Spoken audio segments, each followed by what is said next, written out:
What if I told you that criticism, the thing that makes most of us cringe, overthink, or even spiral into self-doubt, could actually be your greatest tool for growth? Sounds crazy, right? But here's the truth. Handling criticism isn't just about toughening up or pretending it doesn't bother you. It's about mastering your mind and flipping the narrative entirely. Criticism doesn't have to break you. It can refine you. In this video, we're diving into Stoic strategies that go beyond surface-level advice like, just ignore it. We're talking actionable, transformative tools that empower you to not only handle criticism, but to turn it into a powerful advantage. Now, I know what you might be thinking. Stoicism. Isn't that just about suppressing emotions and acting indifferent? Trust me, it's not. In fact, the ancient Stoics had some of the most practical and empowering approaches to dealing with life's challenges, including criticism. These strategies are timeless, and by the end of this video, you'll have a mindset toolkit that will make you unstoppable, no matter what anyone says about you. So if you're ready to stop letting criticism control your emotions and start using it to fuel your growth, you're in the right place. Stick around, because what you're about to learn might just change the way you see criticism forever. Let's get into it. Number 1. The mirror test. You ever look in the mirror and think, who even is this person right now? Not just your reflection, your reaction to life, to people, to all the little jabs and digs they throw your way. We've all been there, caught off guard by criticism that feels like a sucker punch to the gut. Maybe it's your boss nitpicking your presentation or a friend casually dropping a comment about your outfit that lands just a little too hard. And in those moments, you either lash out, clam up, or spend hours replaying the scene in your head. But what if I told you that the mirror, the same one you use to check your hair or spot spinach in your teeth, could actually help you handle criticism like a Stoic philosopher? Stay with me here. This isn't about chanting affirmations or staring at yourself until you become magically immune to the world's nonsense. I'm talking about the mirror test. It's deceptively simple, but wildly effective. The idea is this. When you're criticized, instead of reacting impulsively, take some time to process it privately. Later, stand in front of a mirror and reenact the scenario. Say out loud what you wish you'd said, or repeat the critic's words and analyze your reaction. Sounds awkward, right? It is. But trust me, there's power in seeing yourself from the outside. Raw, unfiltered, and utterly honest. Think about it. How often do we obsess over what someone said, yet never stop to hear how we sound in return? The mirror strips away the guesswork. It lets you observe your tone, your facial expressions, and even the subtle shift in your posture when you're under fire. You might notice that you came across more defensive than you thought, or that your voice trembled when you tried to explain yourself. And no, this isn't about judging yourself harshly. It's about owning the moment. Let me give you an example. A few months ago, I presented an idea during a team meeting. You know the kind where you've worked for days on something and you're excited to share it? Well, my boss cut me off with a dismissive, "Let's move on, this isn't practical." Ouch. I nodded and smiled like a good professional, but inside, I was fuming. Later that night, I stood in front of my bathroom mirror and replayed the scene. I mimicked my boss's words and my own overly polite response. Then, I tried saying what I wished I'd said. I understand your concerns, but here's why I think this idea could work. I practiced it until it felt natural. The next day, I approached my boss, calmly restated my case, and guess what? He reconsidered. That mirror gave me the clarity and confidence I needed. This isn't just about handling criticism, it's about reclaiming your narrative. It's about seeing yourself as both the actor and the director of your story. When you use the mirror test, you're not just responding to others, you're training yourself to respond to life with intention, not emotion. It's about reclaiming your space, your peace, and your dignity. So the next time someone's words rattle you, don't just stew over it. Step up to the mirror, face yourself, and practice owning the moment. Awkward? Sure. Empowering? Absolutely. Remember, the mirror doesn't lie. It shows you the real you, and that's exactly who you need to face the world with strength and self-respect. Number 2, criticism currency exchange. You know, criticism is a lot like spare change. It clinks around, it's sometimes unwanted, and if you're not careful, it weighs you down. But here's the thing, just like loose coins, not all criticism is worthless. The trick is knowing which pieces to keep and which to toss. That's where the idea of criticism currency exchange comes in. It's a mindset shift, a way to take every piece of feedback, whether it's helpful, hurtful, or downright ridiculous, and turn it into something valuable, or at the very least, something you don't have to carry around. Let's be real. We've all had moments when someone's words hit us like a brick. Maybe it's your partner saying you never listened during an argument, or your coworker casually pointing out that your idea lacks substance. You know the type. They just drop their opinions on you, and suddenly you're questioning your entire existence. We've all been there, replaying the scene in our heads, thinking, why didn't I say something? Was I wrong? Are they just mean? And then you spiral, right? But what if you treated criticism like currency instead of a weapon? What if you could decide its worth before letting it get to you? Here's how it works. The next time someone critiques you, pause and imagine they've just handed you a coin. Ask yourself, is this coin real or counterfeit? In other words, is this feedback valuable or is it just noise? Valuable criticism comes from people who care about your growth, who see your potential, and who want you to succeed. Counterfeit criticism? That's the stuff born out of jealousy, insecurity, or plain misunderstanding. The beauty of this mental exchange is that you get to decide. Keep the valuable coins and use them to improve. The fake ones, toss them. They're not worth your time or energy. I'll give you an example from my own life. A few years ago, I worked with someone who loved to critique everything. My emails, my presentations, even the way I spoke during meetings. At first, I was crushed. I started second-guessing every move I made. Then one day, I decided to test this criticism currency exchange idea. The next time he gave me feedback, I paused and thought, what's his motive here? Sure enough, it wasn't about helping me. It was about making himself look smarter. Counterfeit coin, tossed. But when another colleague pointed out a flaw in my presentation flow, I realized she was right. Her feedback made my work better. That was a real coin, and I kept it. Here's the magic of this approach. It puts you back in control. Criticism doesn't have to derail you. It's not about silencing your critics or pretending you're perfect. It's about being smart with what you let in. This is about reclaiming your peace, your energy, and your sense of self-worth. When you master the criticism currency exchange, you stop being a victim of other people's words and start using them to your advantage or discarding them without guilt. So the next time someone hands you a coin of criticism, don't just pocket it blindly. Examine it. Decide if it's valuable or counterfeit. Keep what helps you grow and leave the rest behind.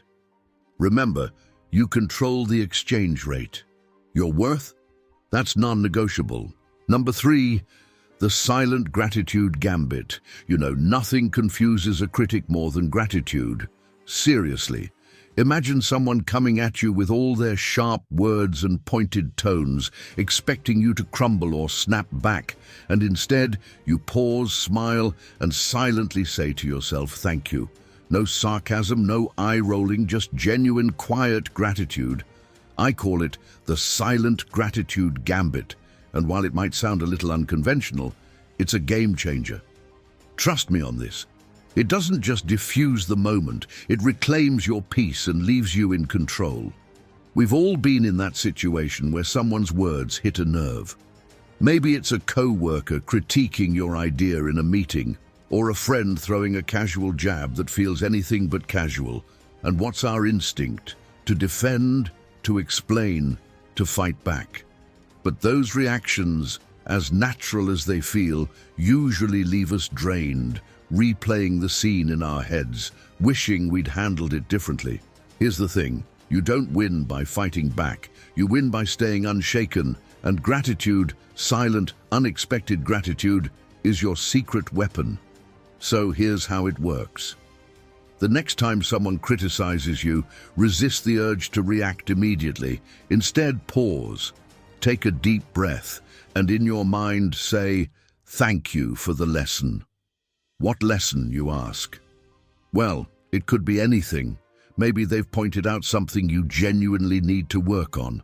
Or maybe the lesson is that their words reflect more about them than about you.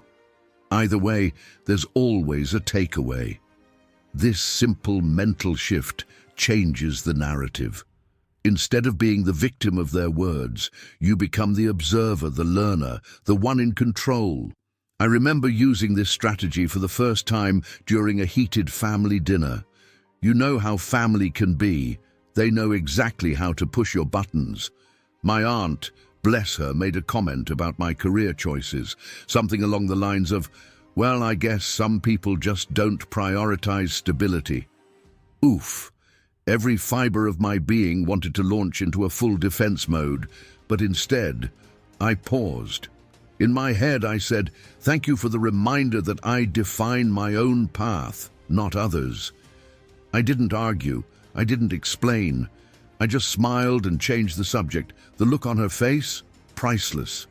This isn't about being passive or letting people walk all over you. It's about protecting your energy. When you choose silent gratitude, you're not giving them power, you're taking it back. You're deciding that their words don't get to control your emotions. And guess what? It feels incredible. It's like building a shield around your peace, one quiet thank you at a time. Here's the beauty of the silent gratitude gambit.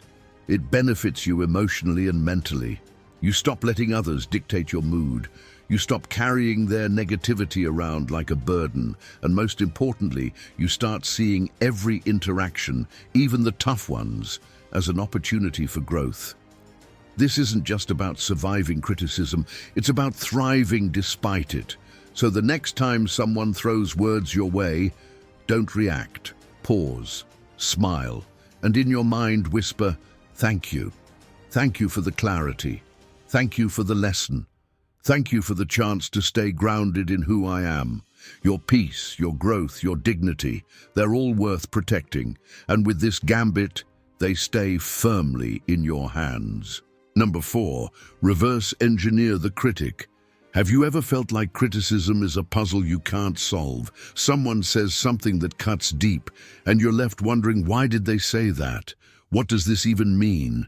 Here's the twist. Instead of letting their words linger as a mystery, what if you could reverse engineer the critic? Yes, I'm talking about flipping the script, analyzing the person behind the words, instead of letting their criticism define you. It's like playing detective, but the prize isn't just solving the case, it's reclaiming your confidence and clarity. Think about it. Criticism often feels personal, but more often than not, it's a reflection of the person delivering it. We've all been there.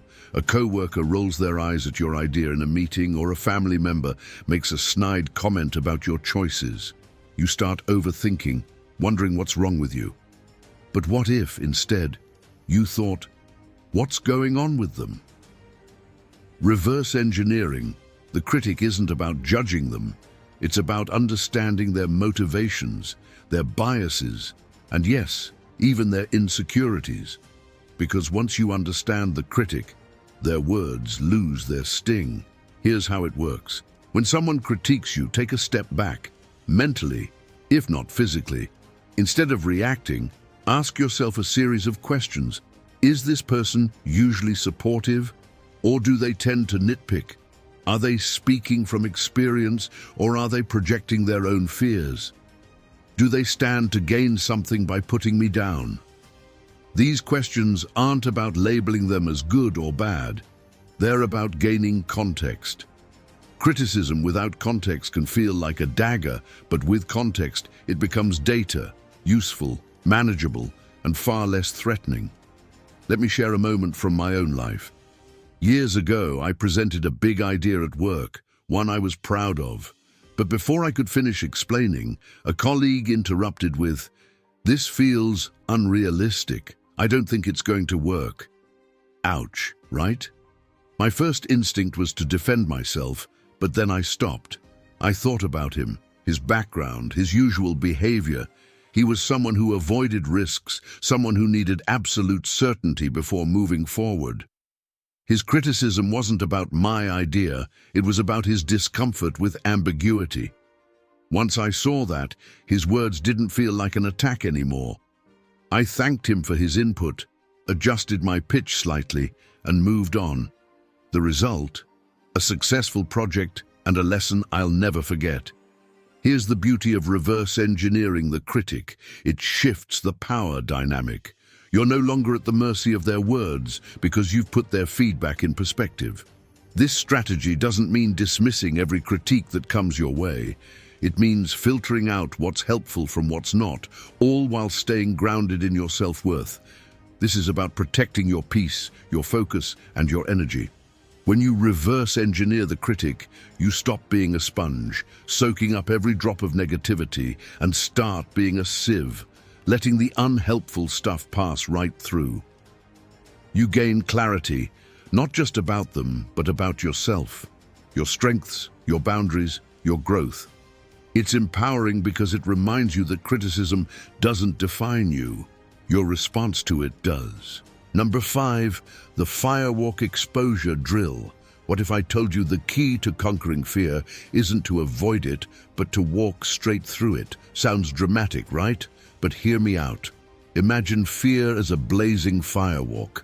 The thought of stepping onto it is terrifying, but the only way to the other side, the side where your growth and freedom lie, is through it. Now, I'm not asking you to literally walk on fire. This is about taking a bold, deliberate step into the very things that scare you, one controlled exposure at a time. Trust me, it's not as reckless as it sounds. In fact, it's life-changing. We've all had those moments where fear holds us back. Maybe it's speaking up in a meeting, confronting someone who crossed a line, or even taking that first step toward a dream we've kept tucked away. The thought alone can feel paralyzing. Your mind starts spinning worst-case scenarios. What if I fail? What if I look stupid? What if they judge me? And so we back away from the fire, convincing ourselves it's safer to stay where we are. But let's be real. Staying stuck isn't safe. It's suffocating. The firewalk exposure drill is about flipping the script on fear. Instead of letting it chase you, you approach it strategically like a science experiment. You start small, dipping your toes into the metaphorical fire instead of diving in head first. Afraid of public speaking? Start by speaking up in small group settings, intimidated by confrontation. Practice expressing your thoughts with people you trust. Each step into the fire weakens its grip on you because exposure shrinks fear. It's a psychological fact. I remember my first firewalk. Years ago, I was terrified of rejection, especially in professional settings. One day, I decided to try something radical. I set a goal to get rejected 3 times a week. Yep, you heard that right. I emailed people I admired, pitched wild ideas, and even asked for things I thought were way out of reach. The first few rejections stung, no doubt. But then something amazing happened. The fear of hearing no started to fade.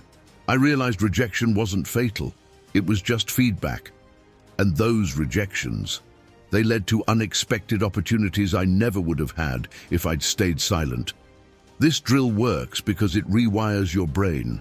Fear thrives on avoidance. When you avoid the things you're scared of, your brain learns that the fear was justified. But when you face it, even in small doses, you prove to yourself that you're stronger than the fear. It's not about being fearless.